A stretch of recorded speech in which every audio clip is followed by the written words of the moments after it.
Alright everybody, I'm going to do a quick vlog to try and explain something for you today from a remote rural location. I thought I'd take a minute to try and talk about Nike's branding endorsement and strategy from a hopefully less biased viewpoint. You may have seen they've endorsed Colin Kaepernick as their new face of their branding, and I thought it'd be interesting to explain why and what they've done and the kind of ramifications of it. If I can adjust this.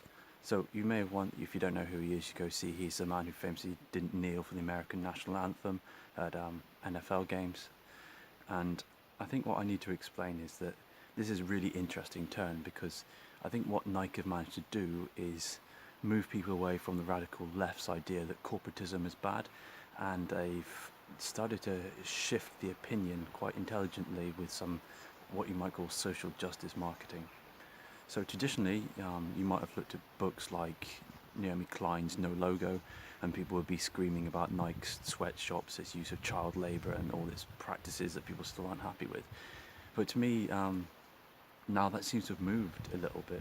They've seemed to have managed to convince people that Nike is a brand in favour of social justice, and when you've got the right celebrity endorsements, then people aren't talking about the manufacturer of the products anymore. They're talking about the identity and the value system that it stands for. So traditionally, so I couldn't find my copy of No Logo, you'd have people like Abbie Hoffman and his kind of more leftist book, Steal This Book, anarchist, radical leftists who didn't believe in corporations or government or anything like that. But now we've got people looking at Nike saying, okay, maybe it's not as bad a company as I thought it was. Maybe they're doing something right. I quite like this approach to endorsing what people who have been called civil rights heroes, which is an interesting term. So, I suppose my opinion would be, when people on the left think this is fantastic and it's an endorsement of a shifting culture towards social justice, and people on the right are burning their shoes because they think Nike has endorsed someone who is not a patriot and generally hates America. My suggestion would be what Nike is doing is no different to anything else before. It's a new branding strategy for a new market. They probably haven't changed. They still make their shoes in the same factories.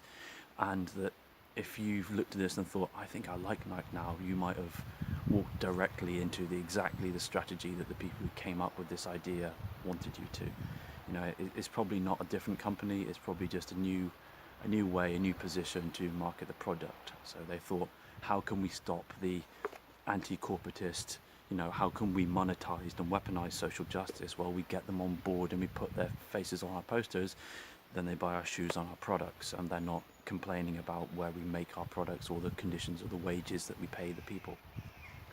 That's my thoughts on it. I think this is nothing more than just smart marketing. I don't think this is a revolution. So let me know what you think, but I don't think anything's actually changed. It's just one more branding strategy for a different group of people to take the edge off the fact that traditionally left-wing people didn't like their manufacturing products or practices, and now they've got a way to put a screen over it and not think about it anymore. New people, new market, more money, same stuff.